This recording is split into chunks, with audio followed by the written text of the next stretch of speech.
الحمد لله رب العالمين وأفضل الصلاة وأتم التسليم على سيدنا وحبيبنا ومولانا محمد وعلى آله وأصحابه أجمعين.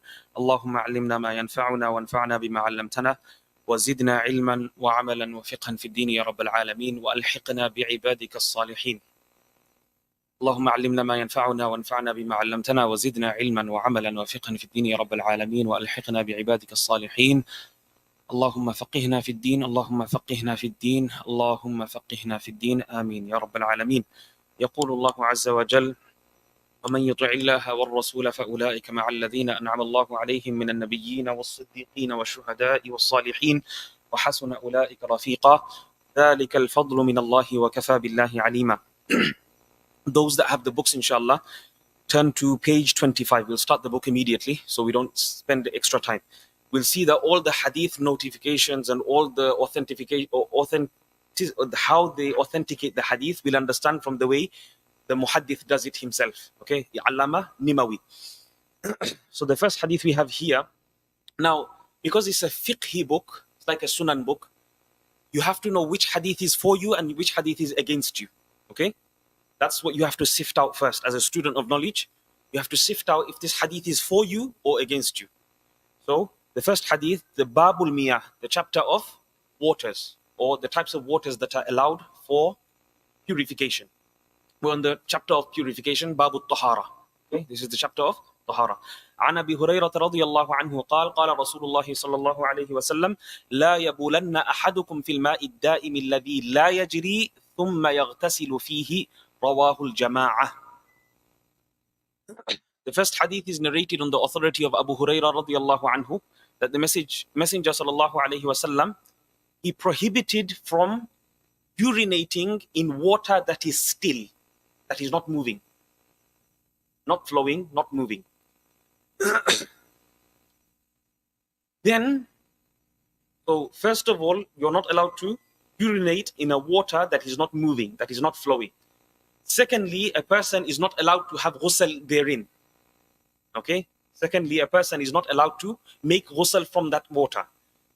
If that amount of water, of course, now we'll go into the fiqh discussion. The fiqh discussion will say very summarized, because this hadith, the whole discussion here is hadith discussions. Okay, we're going to talk about narrators, we're going to be talking about jarh wa ta'dil, we're going to be talking about many other things. Okay, now the fiqh discussions, I'm going to try to keep it to a bare minimum, just so that we can understand the hadith. Okay. في الماء الدائم الذي لا يجري ثم يغتسل فيه. Now, the quantity of water comes in. What is considered as small quantity of water and what is considered as large amount of water. Meaning that water which, if impurities were to fall in, that the water would become spoilt. You won't be allowed to make wudu, you won't be allowed to make ghusl from that water. Okay? Is that understood? So here, he clearly prohibits from a person urinating in that water and then making ghusl from that water. Here we understand it is small amount of water. Okay, it's a large pond, massive pond, huge pond, yeah, then it would be a different case. Okay, but here it's referring to a small amount of water. According to the Hanafi jurists, they say 10 by 10, 10 arm lengths by 10 arm lengths. This is the minimum amount, meaning you can say like 9 meters by 9 meters, more or less, approximately 9 meters times 9 meters, and the depth of it should be to the extent that take 2 handfuls of water out, then the beneath part of the water, the under part of the water must not be seen. This is in all the Hanafi works. Okay. So Rawahul Jama'ah, here this Jama'ah, Allama Nimawi, he's got certain different terminologies that he uses, and as we go along, we'll understand how he uses them. So here Rawahul Jama'ah, the whole group narrated, refers to Bukhari, Muslim, Abu Dawud, Tirmidhi, Nasa'i, Ibn Majah, and Imam Ahmad. Okay? So when he says Rawahul Jama'ah here, you must remember that it refers here to all 7, not just 6 books, all 7 books. He includes Imam Ahmad's book as well. Okay, Musnad Imam Ahmad. So this hadith is narrated in all the Sahih Sittah, Bukhari, Muslim, Tirmidhi, Abu Dawud, Nasa'i, Ibn Majah, plus Imam Ahmad bin Hanbal's Musnad. Okay? The next hadith, so here there's not much discussion in the sense that there's no ikhtilaf. Everyone agrees on this. Everyone agrees on this hadith, in the meaning of the hadith as well as the authenticity of the hadith is established, without a doubt. وعن جابر بن عبد الله رضي الله عنه عن رسول الله صلى الله عليه وسلم أنه نهى أن يبال في الماء الراكد رواه مسلم. Again, similar wording, but here, rakid, just an extra emphasis that it's stagnant water, not running water. Okay? Not running water. This hadith is narrated in Muslim. Of course, we already spoke about the conditions of what Imam Nimawi said. He said, if a hadith is in Bukhari and Muslim, I'll just leave it, because there's no need for me to authenticate and prove that this hadith is sahih, because it's in Bukhari and Bukhari and Muslim are agreed upon by the whole ummah, by the whole scholarship of all 14 centuries. Alhamdulillah. وعن أبي هريرة رضي الله, the third hadith. So the second hadith is very similar in the meaning. وعن أبي هريرة رضي الله عنه أن رسول الله صلى الله عليه وسلم قال إذا شرب الكلب في إناء أحدكم فليغسله 7 رواه الشيخان. Here Abu Hurairah radiallahu anhu reports that Rasulullah sallallahu alayhi wasallam said, if a dog drinks from a container of water, then you must wash it 7 times. This comes in Bukhari and Muslim. Rawahu Shaykhan refers to, the 2 sheikhs reported it, refers to Bukhari and Muslim. Now, this hadith, you'll see the hadith that is coming on the authority of Abu Hurairah again in the coming chapters. Abu Hurairah says something else. Okay, I'm gonna leave that discussion when we go there, inshallah. Okay, the point is here, Abu Hurairah radiallahu anhu, we deem that the water, the discussion why Imam Nimawi brought this hadith here in this, under this chapter, under this title, is to prove that the water left by the dog is absolutely najis, impure, filthy, not allowed to use. That leftover water, so for example, a dog came and licked a bucket, there was a bucket full of water. A dog came and licked that bucket full of water, that whole bucket would become najis. It will be absolutely impermissible for you to use for wudu or for ghusl or for anything else. وعنه, so this is referring to Abu Hurairah again. وعنه قال جاء رجل إلى رسول الله صلى الله عليه وسلم فقال يا رسول الله إنا نركب البحر ونحمل معنا القليل من الماء فإن توضأنا به عطشنا أفنتوضأ من ماء البحر فقال رسول الله صلى الله عليه وسلم هو الطهور ماؤه والحل ميتته رواه مالك وآخرون وإسناده صحيح. Here this hadith is also reported by Abu Hurairah radiallahu anhu. A companion came to Rasulullah sallallahu alayhi wasallam and he said, normally we go for trips on the sea. We go for trips, journeys, safar on the sea. So when we go, normally we only hold that much of drinking water which is sufficient for drinking only. Normally we don't hold excessive amount of water on top of the ship, which is sweet water to drink. So therefore, we come in a hard situation basically. Can we use the ocean water, the sea water, salty water? Can we use that water to make wudu? So Rasulullah sallallahu alayhi wasallam replied, "Huwa at-tahuru ma'uhu wal-hillu maytatuhu." The water of the ocean and the sea is absolutely pure, and whatever is inside the ocean as well, whatever is even dead inside the ocean, is also permissible. Okay, meaning everything inside the ocean is permissible. Now here, there's a different understanding according to the madhabs, of course. We all know this. According to the Hanafis, we interpret this as only fish. Whatever is inside the ocean is permissible. According to us, it's only restricted to fish. Anything other than fish, we do not say they are permissible to eat. okay, like crabs and all those other things. I don't want to go into the fiqh discussion again. And this hadith is reported in Muwatta Imam Malik, Abu Dawood, Nasa'i, and the transmission of this hadith we're going to speak about, inshallah. So Imam Abu Hanifa's opinion here, if you go to point number 6 on page number 26 at the bottom, Imam Shafi'i, Imam Ahmad's opinion is based on the apparent meaning of this hadith, meaning everything inside the ocean is absolutely what you call halal, and وَالطَّهُورُ مَاؤُهُ, the sea water is absolutely permissible. Whereas, this is referring to the kalb. This is referring to the hadith before it. So it's referring to hadith number 3 on the authority of Abu Hurairah, where it mentions about the dog. That if it drinks from any container of water, then you must wash it 7 times. That's what the hadith says in Bukhari and Muslim. Now here, Imam Abu Hanifa's opinion is not that. Okay? So now we go into a conflict, isn't it? Now, where does Imam Abu Hanifa bring his hadith from? Okay? And now, when he brings the hadith, it has to be super authentic, because it's going against Bukhari and Muslim hadith, isn't it? So now let's see, inshallah. So Imam Abu Hanifa's opinion is, it is sufficient to wash as many times as needed, as long as the najasa is gone. As long as the najasa is removed. As long as the impurity and filth is removed completely. His opinion is, it can be done 3 times, it can be done 5 times, it can be done 7 times, it can be done more than 7 times. There's no problem. There's no ishkal there. But the point is, removing the remnants of the saliva is the issue. Okay? Why? Because there's many narrations that mention 3, there's many narrations that mention 5, there's many narrations that mention 7.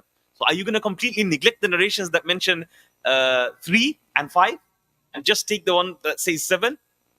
There you go. You're going to be negating many ahadith. Whereas Imam Abu Hanifa's opinion is such that it includes all the ahadith. It includes 3, it includes 5, and it includes the 7. Okay? It includes all the ahadith mentioned on the topic. Khair. So now, Imam Abu Hanifa, his dalil, his proof, his evidence is found in Darqutni, the Sunan of Darqutni. He says here, the vessel should be washed 3 times when licked by a dog. And this itself, this narration in Darqutni itself, is authenticated by Imam Bukhari himself. Muhammad bin Ismail, he himself authenticated this narration.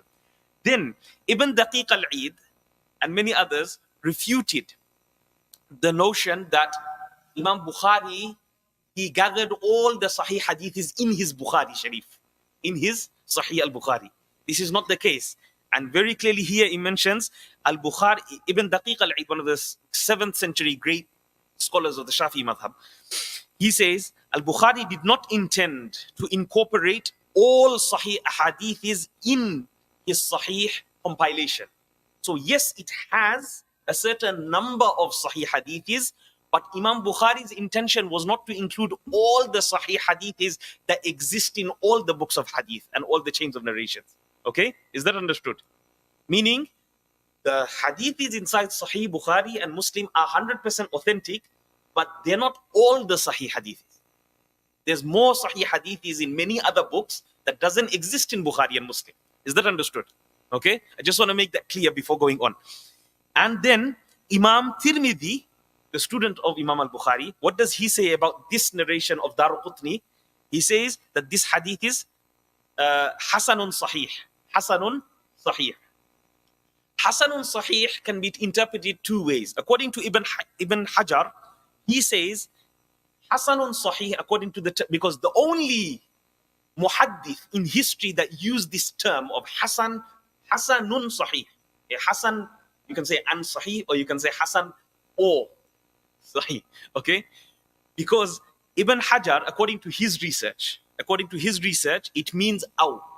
It can be Hasan according to some ulama, and it can be Sahih according to other ulama. Is that understood? That's one interpretation of when Imam Tirmidhi says هذا حديث حسن صحيح. Okay? So Hasanun aw Sahihun. It can be Hasan or it can be Sahih. Whereas Ibn Kathir, according to his understanding and his research, he says it implies that it is slightly lower than Sahih, but higher than Hasan. When he says Hasan on Sahih, that the hadith is Hasan and Sahih, or Hasan or Sahih, he says that it is of a higher category than that of Hasan, but it's a lower category than that of Sahih. So in between those two. So whichever terminology that you take, okay? According to Ibn Hajar, Hasanun Sahih means it can be Hasan or Sahih. Whereas Ibn Kathir is saying, no, it's a category above Hasan, but below Sahih. In between there. This Imam Tirmidhi's. Imam Tirmidhi. His rating, yeah. So the explanation the ulama are giving, they're saying, when Imam Tirmidhi says his terminology of Hasan and Sahih, what does it mean? Does it mean Hasan or does it mean Sahih? So Ibn Hajar, he comes and he says, it means Hasan as well as Sahih. But to some ulama it's Hasan and to some ulama it's Sahih. Because again, ijtihad in hadith narrators is ijtihadi thing. It's a thing which is to do with ijtihad. Okay? It's not a definitive thing which everyone agrees upon that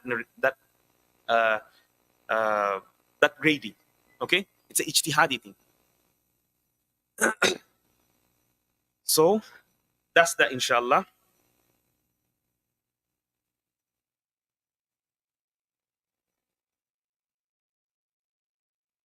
So according to Darqutni, it is Sahih. According to Imam Tirmidhi, it is Sahih. And according to Imam Bukhari himself, it is Sahih. Okay?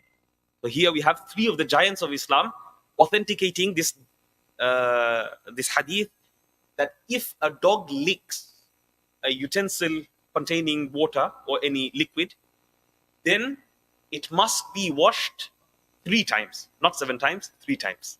Okay? So we take this hadith. We'll take this hadith, and it's not that we neglect the other hadith. We don't neglect the other hadith. The 7 times hadith, we don't neglect it. Okay? Many students might think we neglect the other hadith. No, that's a complete mistake. We say the minimum is 3 times, meaning but you can do it more than 7 times. You can act upon the 7 times as well, because the maqsad of the hadith, the aim and the goal of the hadith is that the najasa be removed. Now, whether it takes 3 times, 4 times, 5 times, 6 times, that doesn't matter. Okay? You can give it inside the washing machine. Khalas, is good. Nowadays, that doesn't even apply to us. So, yes.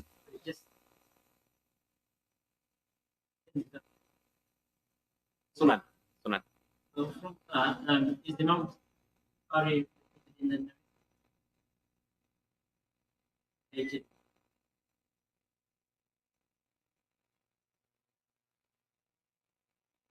Index. Imam? So the hadith that you're referring to, Yeah, the hadith itself is in Darqutni. So is Imam in that the actual chain of narration?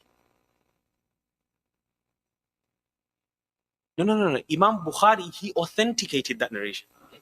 He's not in the chain of narration. No.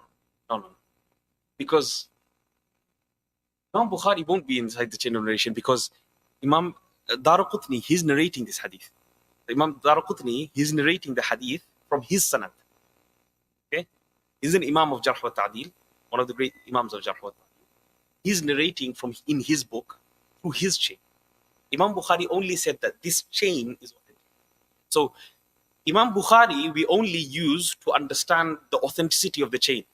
So Imam Tirmidhi, you'll see in his book, in his Sunan al-Tirmidhi or Jami' al-Tirmidhi, there you'll see he'll make comments like Muhammad bin Ismail said this hadith is sahih, or this hadith is ma'lul, or this hadith is mudtarib, or this hadith is whatever, there's a mudallas inside the hadith, mudallis inside the hadith.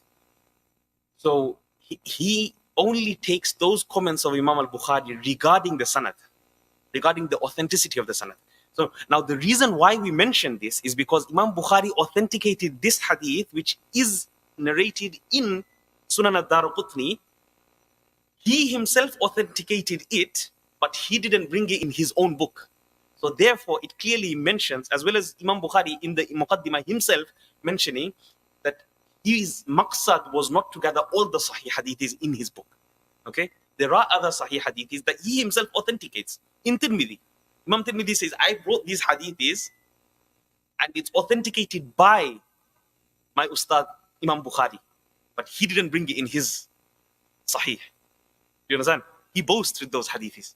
Imam Tirmidhi boasts with those hadiths that his Ustad authenticated, which his Ustad didn't have inside his book, but Imam Tirmidhi brought it in his book. SubhanAllah. So then we go on to, inshallah, the next hadith. The next hadith is another one, okay? It's another one. So this is also وعن عبد الله بن عمر رضي الله عنه قال سئل النبي صلى الله عليه وسلم عن الماء وما ينوبه من الدواب والسباع فقال إذا كان الماء قلتين لم يحمل الخبث رواه الخمسة وآخرون وهو حديث معلول. Here you'll see, subhanallah, this hadith is narrated on the authority of Abdullah bin Umar radiallahu anhu, the son of Umar radiallahu anhu. He says that Rasulullah sallallahu alayhi wasallam was asked about water which creatures, which animals frequented back and forth towards that water. He said, is that water pure? Can we use that water, basically? There's predatory animals, there's creatures.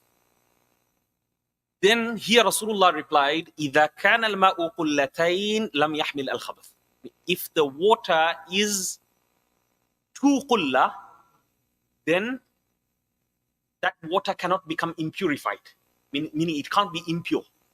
It cannot be made filthy. Meaning this is considered a large quantity of water. Now, here it says qullatain. Qullatain is like a measure. I don't know the exact measure. Okay, I haven't gone into the books of the Shafi.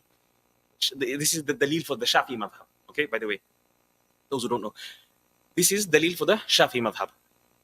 Now, Allama Nimawi says this hadith is ma'lul. Ma'lul here refers to this hadith has deficiencies and weaknesses from different angles. Not just one angle, it has deficiencies from many angles.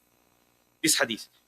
So why does it have deficiencies from many angles? And this hadith is weakened by the way, Ismail al-Qadi. If you go to footnote number 8, Ismail al-Qadi, Abu Bakr ibn al-Arabi al-Maliki. This is the Maliki scholar. Okay, he's buried in Fez, in Fas. Okay, Fez. Those who visited Morocco, Fez, the land of the awliya. So Ibn al-Arabi al-Maliki, he was one of the greatest scholars of the 4th century of Islam.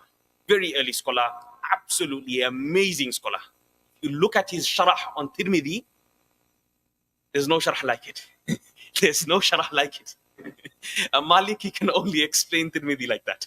Allahu Akbar. I read it once and I was so amazed. I was baffled at the explanation, the way he gave it. Especially on the hadith of Jariyah. Sorry, on the hadith of Allah subhanahu wa ta'ala coming down in the last portion of the night. On that hadith, he refutes the Salafi notion in totality, in absolute totality. He brings questions and answers like three full pages. I was reading from the beginning to the end. I had to. This is a scholar from the 4th century. It's not today. It's 1,000 years ago. He's refuting exact hubahu arguments. Exact. This, if they say this, we say this. If they say this, we say this. If they say this, we say this. All 3-4 pages like that, non-stop. Allahu Akbar. So all these arguments that come about with these newcomers, this isn't new. Okay, this isn't new. All these arguments have been rebutted and refuted long time ago, 1,000 years ago, approximately. Anyway, let's carry on here. So here, as we can see, this narration is deemed weak according to all these scholars. Ismail al-Qadi, Abu Bakr ibn al-Arabi al-Maliki, Ibn Abd al-Barr al-Maliki is another great scholar of the early 4th, 5th century here. This is even before Imam Ghazali. This is even before Imam Ghazali was born. Ibn Taymiyyah as well as Al-Mahdi. I'm not sure which Mahdi this is referring to. And Ibn al-Qayyim, in his notes on Abu Dawood, he forcefully rejects this hadith and this narration. Okay? This hadith, Ibn al-Qayyim forcefully rejects this hadith. Abdul Rashid al-Nu'mani in his Tarikh Tadwin al-Hadith, he says those scholars who had the practice of the Aslaf, predecessors in days gone by declared this hadith to be rare and rejected on it. Possibly there was a time when this hadith was acted upon. Possibly there was a time when this hadith was acted upon. But due to the deficiencies surrounding this hadith, according to the muhaddithin, they don't deem this hadith fit to be made amal upon. Now this again is a group of scholars. We're not going to be biased and say the Shafi madhab is not based upon strong adillah. They are based upon strong adillah as well. They have their own evidences, probably more and over and above this. This is just one of the adillah.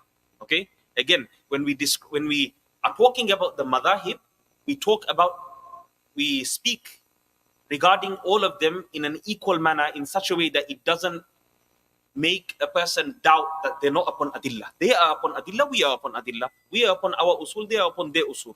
Okay? All of them are correct in their own way. Okay? There's no need to make remarks against another madhab.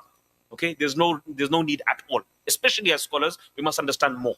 Okay? Especially as students of knowledge, we must never learn to criticize a madhab like that.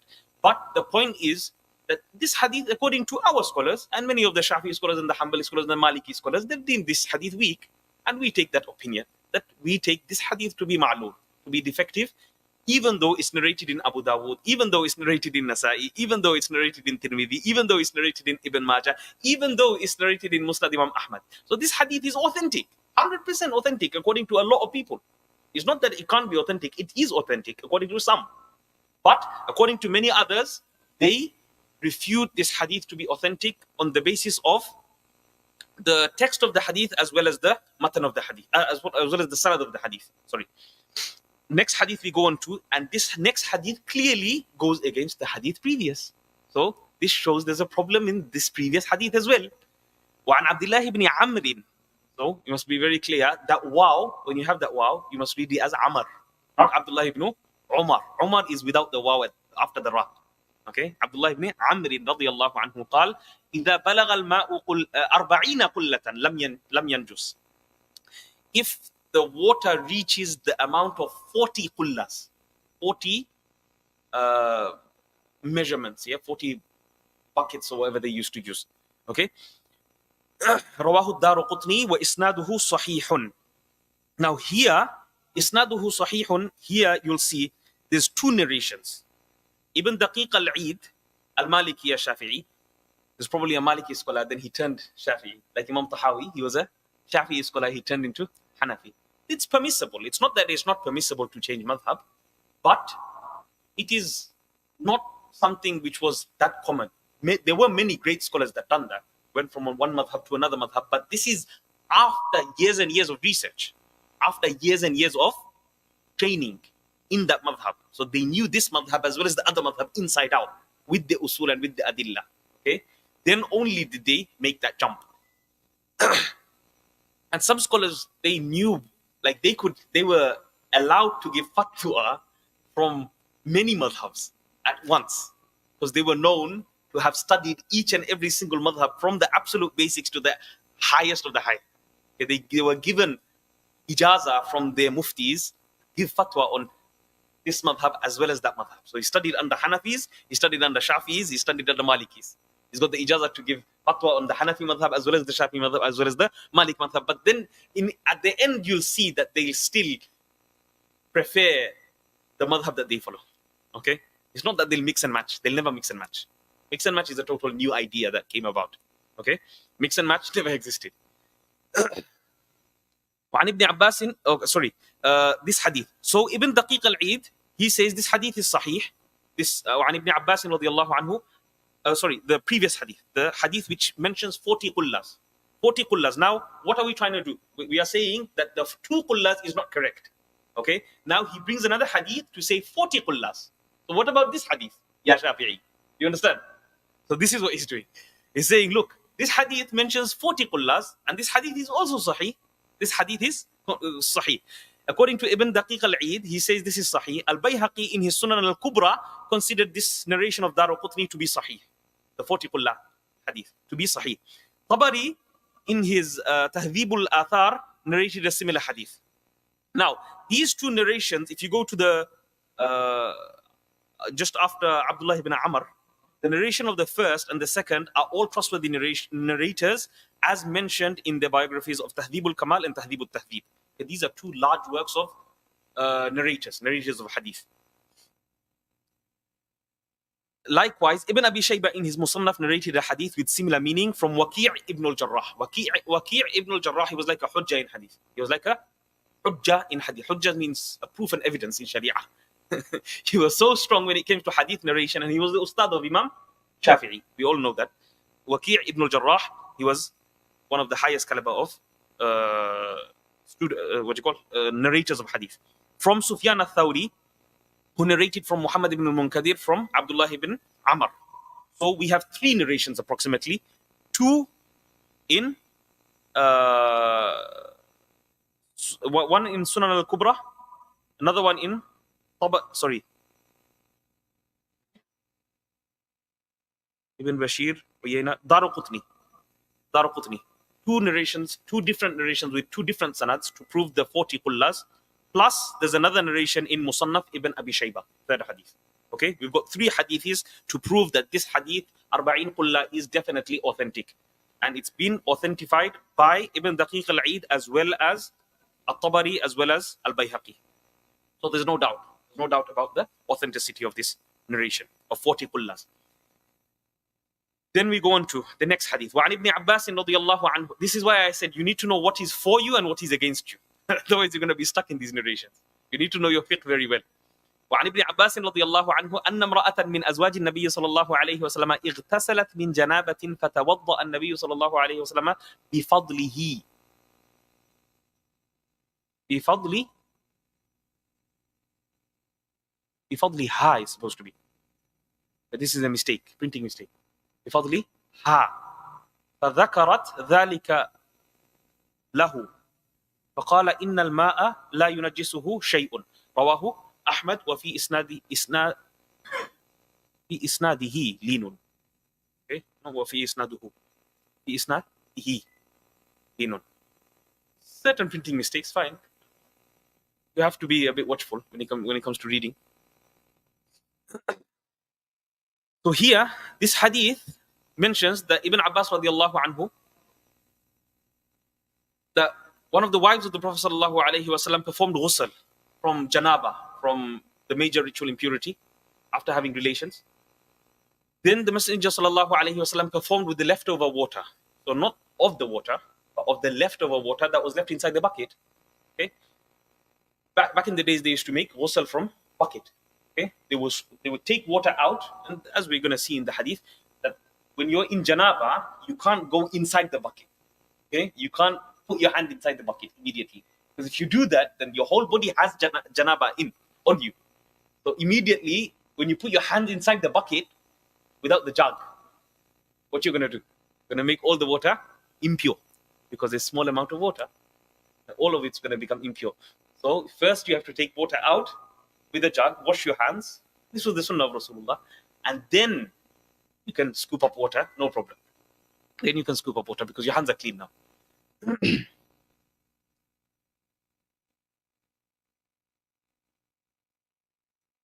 So this hadith, although authentic, here Imam Ibn Hajar al-Haythami, Majma' al-Zawaid, one of the greatest books ever written in history, it compiled all the hadiths from the 6 largest hadith books ever existing. One of them was Musnad Imam Ahmad, Musnad al-Bazzar, Musnad Imam Ahmad.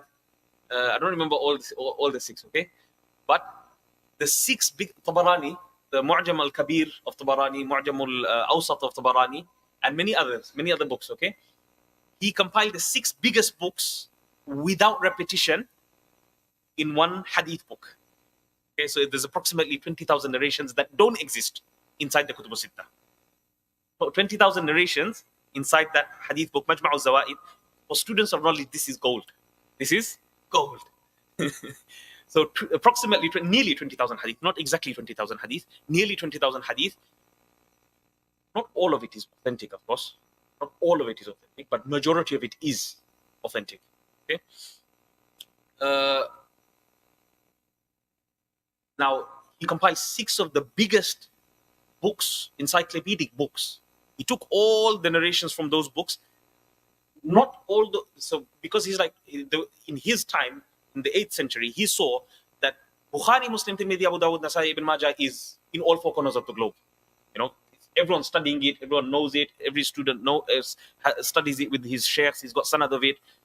But what about all the other hadiths inside all these big books? Who's going to study this? Who's going to know about these books? Who's going to know about all these sahih hadith that exist other than Bukhari and Muslim? So he compiled this book to make aware of the students, and he deleted the sanads. What he done is he gave a ruling after each hadith, or after each chapter, he would give the rulings of the hadiths, or he would make a comment on, like, for example, the rawi, the narrator.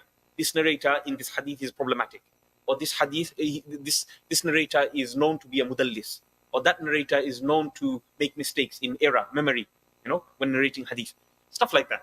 So he'll make comments like that, or he'll say this hadith is sahih. Just say this hadith is sahih. So you don't need to make authentication after that.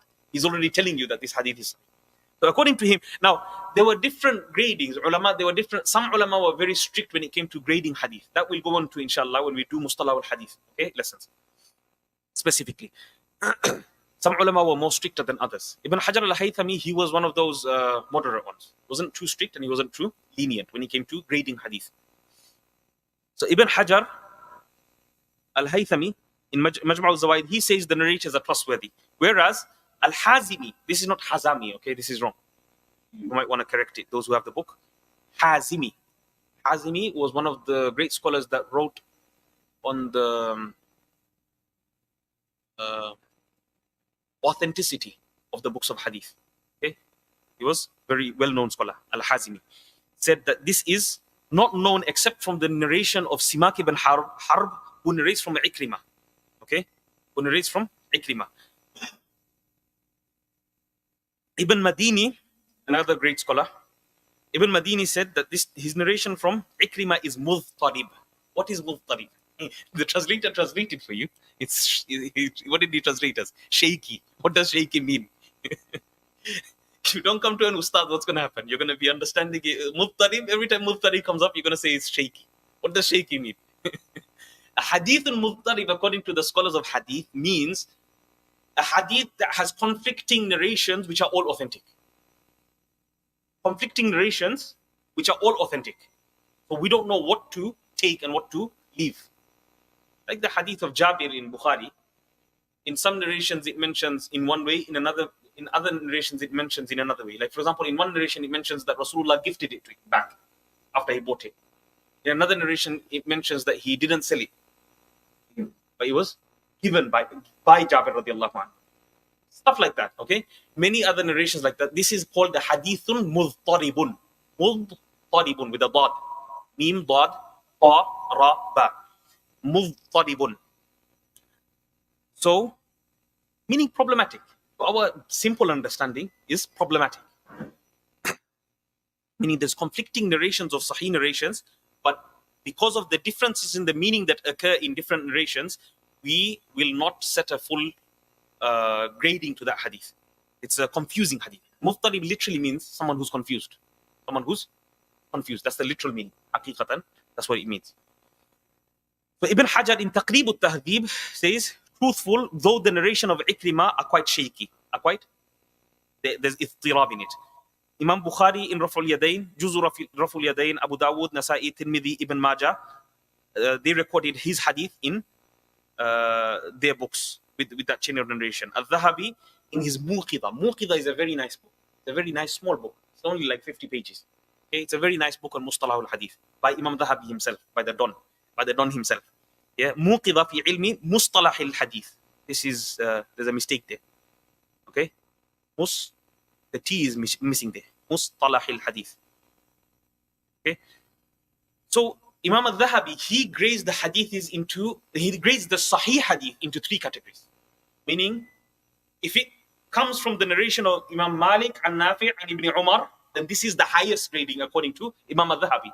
This is according to Imam al-Dhahabi, in his Muqidha. So he grades Sahih Hadiths according to different narrations, different chain of narrators. So when Imam Malik narrates from Nafi and Ibn Umar, this will be the highest form of, according to Imam al-Dhahabi, will be the highest form of hadith in the Sahih sense. In the sense that it is absolutely Sahih of the highest category.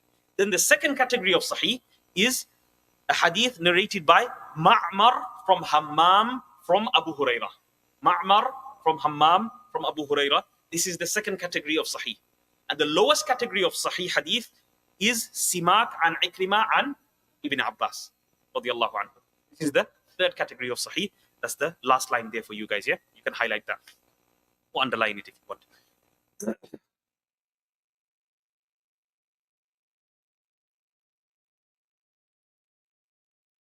So again, this hadith is authentic and it is allowed to use the remnant water that's left over from a woman, even if she's had a ghusl from janaba, because that water itself hasn't touched janaba. Okay, that water itself there's no karaha in it as well. Okay, there's no karaha in it. A male can use the leftover water of a female. Female can use the leftover water of a male. There's no problem in that. وعن أبي سعيد الخدري رضي الله عنه قال قيل يا رسول الله أتتوضأ من بئر بضاعة وهي بئر يطرح فيها لحوم الكلاب والحيض والنتن. Not nutun. Nutan. It's natin. Okay, in Arabic it's natinun. فقال الماء طهور لا ينجسه شيء. رواه الثلاثة وآخرون وصححه أحمد وحسنه الترمذي وضعفه ابن قطان. Here, Abu Sa'id al-Khudri radiyallahu anhu reports that Rasulullah sallallahu alayhi wasallam, it was asked, do you make wudu from the bi'ri buda'a, from this specific well, this well of buda'a? And it is the well which all this filth is thrown, filth like luhumul kilab, the meat of dog meat is thrown inside there. Menstruation, blood and everything is thrown inside there, inside that well. And all this other najasa, natin means all this other type of stench. Okay? Literal meaning of natin is stench, something smelling. فَقَالَ الْمَاءُ طَهُورٌ لَا يُنَجِّسُهُ شَيْءٍ. Here Rasulullah says that the water is pure, nothing impurifies it. Now this is regarding a huge amount of water. This is regarding a huge amount of water. This is why I said this in the beginning of the lesson. You must understand what hadith is coming for what. The first hadith we narrated, it was regarding a small amount of water. This hadith is regarding a large amount of water. So when there is a huge amount of water, and we gave the description according to the Hanafi jurists, then in that case, that water will not become impure. So for example, a huge river, massive river, yeah, if the haram things fall inside it, does the water become impure? As long as you can't see the najasa, the water is pure. The water is pure. You can make wudu in it, you can make ghusl in it, there's no problem in it. But if you can see the najasa itself, then of course you have to avoid it. It's not going to be the place where you can make wudu from. You're going to have to go to another place where you can't see any najasa. If the najasa is so overwhelming that there's no scoop that is taken from the water, except that najasa filth is coming onto your hands, then that water is not, even if it's a river, okay, even if it's a river, then that water cannot be used. Okay, cannot be used. Again, I said I'm going to keep the fiqh notes to a minimum, but it's needed. Okay, it's needed. Otherwise, you're going to be confused. لا ينجسه شيء رواه الثلاثة وآخرون وصححه أحمد وحسنه الترمذي وضعفه ابن قطان. Here, this hadith, a lot of scholars made. They said it's authentic. They said it's authentic. Ibn Qudama al-Maqdisi, Ibn Qudama in his Mughni. Mughni is one of the biggest, largest encyclopedia fiqh according to the Hanbali madhab. Okay, he normally mentions all the four madhabs and their daleels. And then of course he's going to refute the Hanafis, Malikis and Shafi'is, and he's going to make it like the Hanbalis are the winning here. Okay, but it's a lovely book. It's a lovely, amazing book. It's nice to see another perspective. Even for students, you shouldn't be closed-minded. Open your mind to other madhahib and their evidences and how they look at evidences. Sometimes they look at evidences in a different way. Okay, looking at hadith evidences, we said that it's only one way. It's one tariqah of looking at hadith evidences. Not only is it from that aspect that we're looking at it from. We're looking at it from specifically from a chain perspective here in this class. Whereas they will look at it from different aspects, not just the chain. Okay. So Ibn Qudama in his Mughni, Ibn Taymiyyah in Majmu' al-Fatawa, Shawkani in his Nail al-Awtar, all mentioned that. Imam Ahmad bin Hanbal also considered it Sahih. Tirmidhi also called it Hasan. Okay.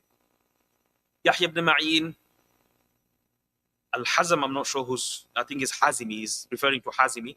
Al-Hakim considered it to be Sahih.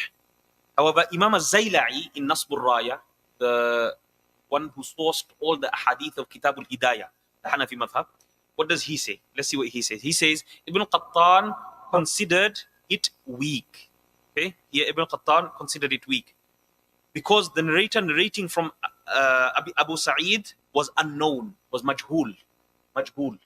When the hadith is narrated from a majhul person, automatically that hadith goes to a level of da'if, jiddan in fact. Okay, da'if jiddan, where you can't use it for evidence. Where you can't use it for evidence. Now this is what we say. Although there are, look at the justice of the Hanafi scholars. He mentioned who said this hadith is authentic. We're not denying that there are some scholars like Imam Ahmad, like Ibn Qudama, like Ibn Taymiyyah that authenticated this hadith. Yes, they did authenticate this hadith, but there are other scholars like Ibn Qattan, who is of the highest category of muhaddithin in the earliest. This is Ibn Qattan is from the teachers of Imam al-Bukhari, teachers and teachers. Okay, Ibn Qattan, he's saying this hadith is weak because there's a narrator who, Abu Sa'id, was unknown, with the narrators differing on his name and the name of his father. So you can't take, according to the rules of hadith, Mustalah al-Hadith, you cannot take from a narrator that is majhul or he's not fully known, because you don't know who you're taking the hadith from. Okay, if this Abi Sa'id, one of the narrators, is majhul, then you're not allowed to take the whole hadith, because the whole hadith becomes batil. Okay, whole hadith becomes da'if jiddan. Da'if jiddan, we know, it cannot be used. Cannot be used. So this hadith, Imam Shafi'i, he would say this is talking about a large amount of water. We would say that it's a well. Therefore, we consider because a well generally is small at the top. Even though it's huge at the bottom, it's small at the top. This is why we say it won't be permissible. If najasa was to be thrown inside there, it won't be permissible for you to use this. So this hadith, according to Hanafis, we won't use this. We won't use this to mean that it is a large amount of water, because our condition is minimum 10 by 10, and the water, when you scoop it out with two hands, the bottom of the water must not be seen. It has to be that deep. Basically, 1 arm length, 1 meter by 9 meters times 9 meters. Okay, that's what it means. Next hadith.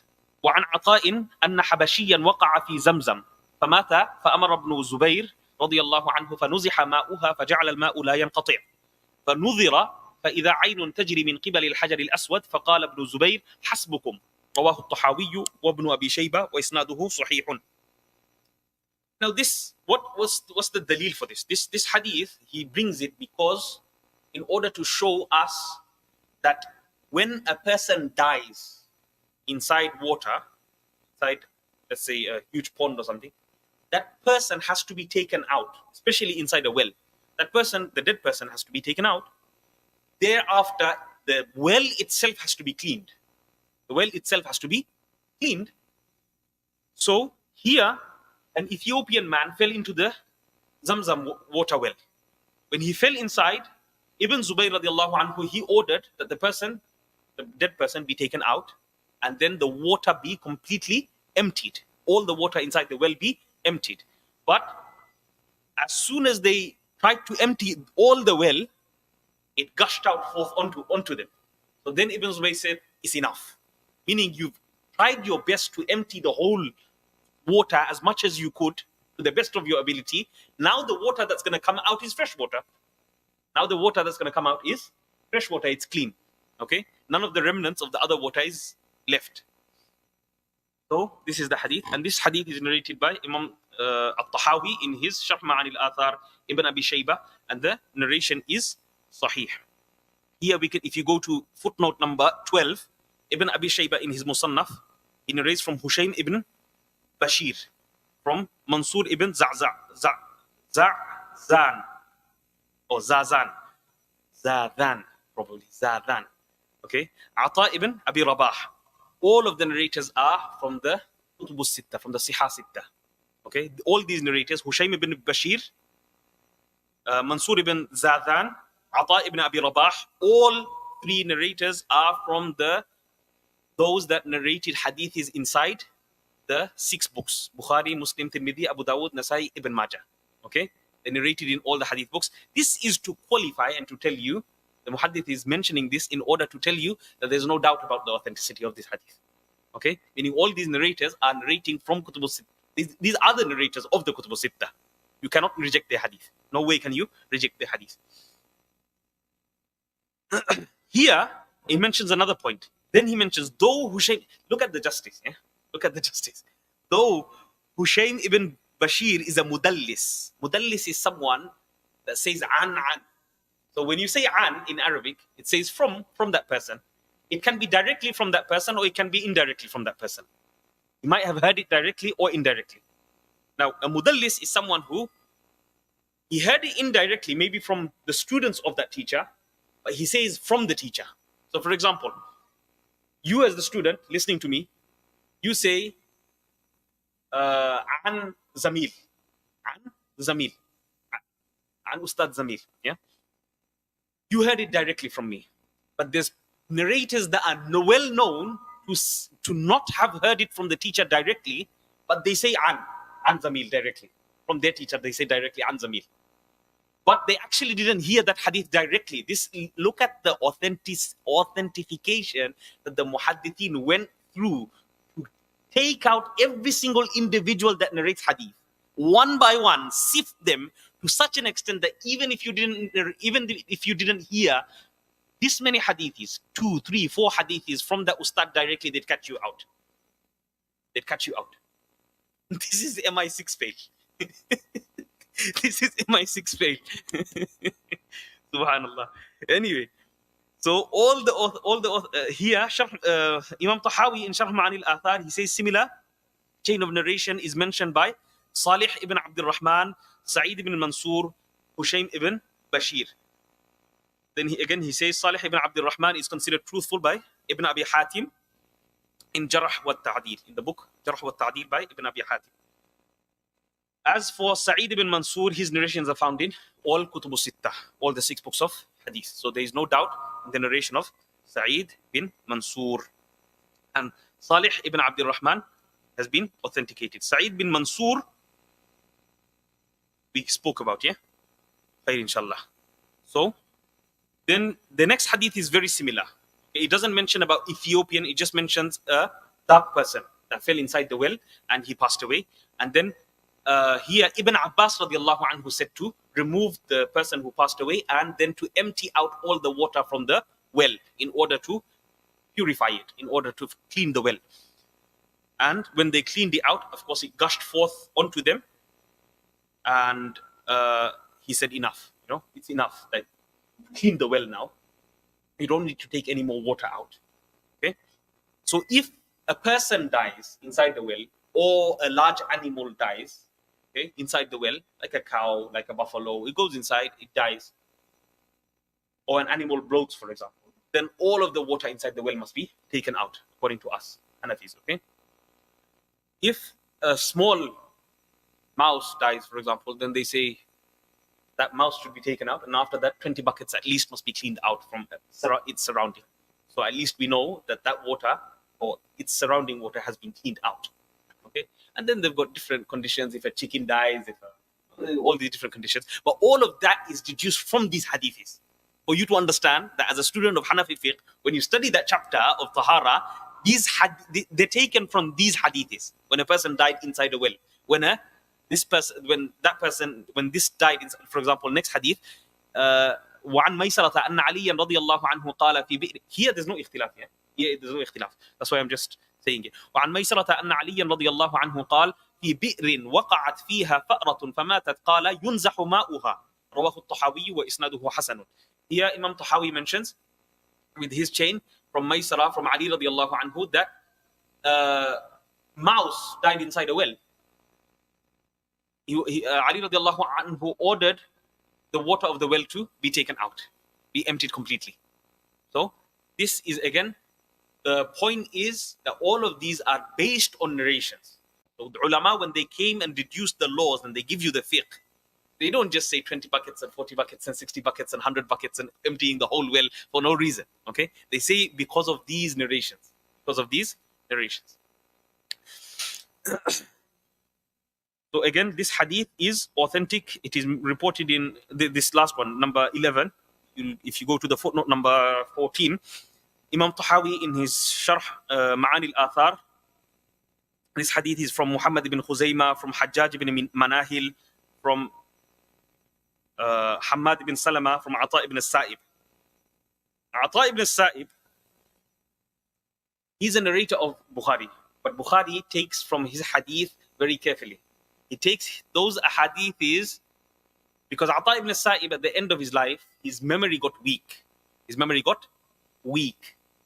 Although he is a narrator of Bukhari, but the hadiths in his later life wasn't accepted by Imam Bukhari and by the Muhaddithin because he used to make mistakes. He used to make mistakes. It's like Ibn Lahi'a.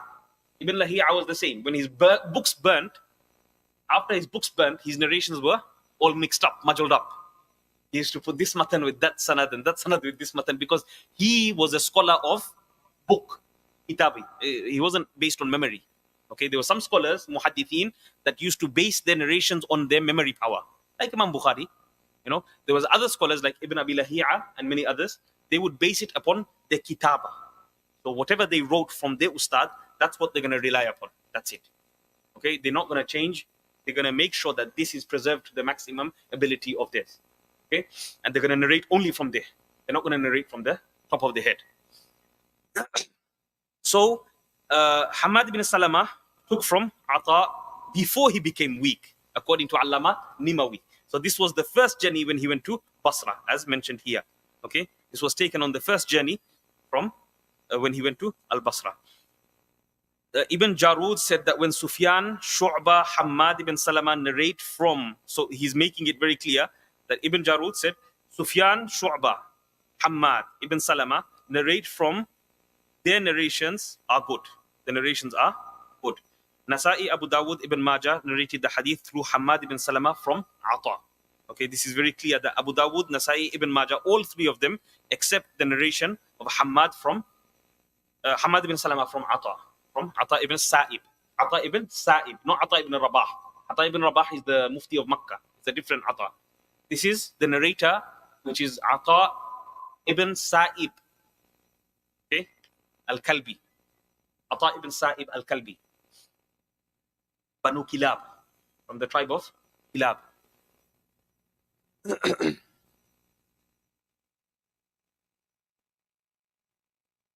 Then we go on to the chapter of Abwabun Najasat, sections on impurities, the remnants of water drunk by a cat. Now, according to us, according to the Hanafis, any water which is left over by a cat is makruh. Is makruh. It is not haram for you to use that water. It is disliked because some narrations come in the sense that they are from those animals which run around inside the house, come and go from the house. And there's other narrations which mention that you have to wash it, that you have to wash it. So therefore, Imam Abu Hanifa, he combined between all the hadiths and he said, this is the most best way that we can combine all the hadiths and act upon all the hadith. So, عن كبشة بنت كعب بن مالك وكانت عند ابن أبي قتادة أن أبا قتادة رضي الله عنه دخل عليها قالت فسكبت له وضوءا قالت فجاءت هرة. So basically what happened is the wife of Abu Qatada, she gave some wudu water to her husband Abu Qatada. When she gave the water, a cat came thirsty, wanting to drink the water. Abu Qatada, he gave the water for the cat to drink. She was looking at his face like, what are you doing with that water? You know, I gave you that water for you to make wudu, but you let the cat come and drink that same water. How? You know, she was amazed. She's like, how could you do that? She thought that the leftover water of the cat is impure. Okay, so here he replied that no. فرآني أنظر إليه فقال أتعجبين. You know, are you amazed at what I'm doing?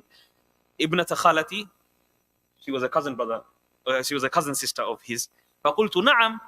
فقال إن رسول الله صلى الله عليه وسلم قال إنها ليست بنجس. Surely it is the leftover water of the cat is not najis, is not impure. إِنَّمَا هِيَ مِنَ الطَّوَّافِينَ عَلَيْكُمْ أَوِ الطَّوَّافَاتِ. Verily, it is from those animals which come and go from the house. Come and go from, frequent the house. Come and go from the house. It makes tawaf in the house, basically. Okay, literal meaning makes tawaf in the house. Rawahul Khamsa. Now, this is not the literal tawaf, okay? Nobody can take ideas here. Rawahul Khamsa. Otherwise, we're going to have other people bashing us. Rawahul Khamsa wa sahhahahu at-Tirmidhi. Now, here, Rawahul Khamsa, what does he mean by Rawahul Khamsa? Abu Dawud, Nasa'i, Tirmidhi, Ibn Majah, and Imam Ahmad. Okay? And Imam Tirmidhi said this hadith is sahih, according to his grading. Normally, when you say Rawahul Khamsa, you refer to Bukhari, Muslim, Tirmidhi, Abu Dawud, Nasa'i, not Ibn Majah.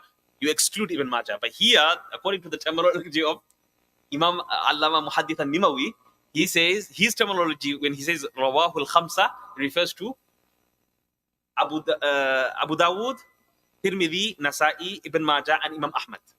Not including Bukhari and Muslim. Okay, he's not including Bukhari and Muslim. So you must be very careful when you're reading these terminologies. Each and every single scholar that you study, you must understand what he means. Like we explained the terminology of Hasanun Sahih of Imam Tirmidhi. This is very important, very important. Otherwise, you're going to be going through a hadith and you're going to be like, I don't know what Imam Tirmidhi is meaning by this, all the way through. That's what happens to many students in Dawra Hadith. They don't know what's happening.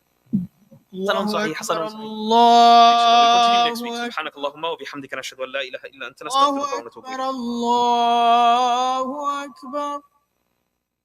أشهد أن لا إله إلا الله. أشهد أن لا إله إلا الله. أشهد أن محمدا رسول الله.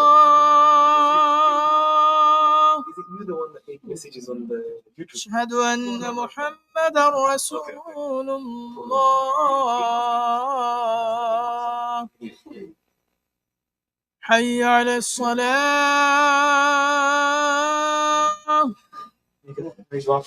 حي على الصلاة. حي على الفلاح.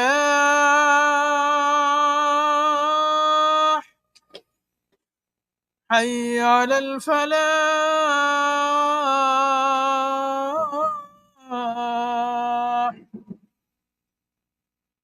الله أكبر. الله أكبر. لا إله إلا الله.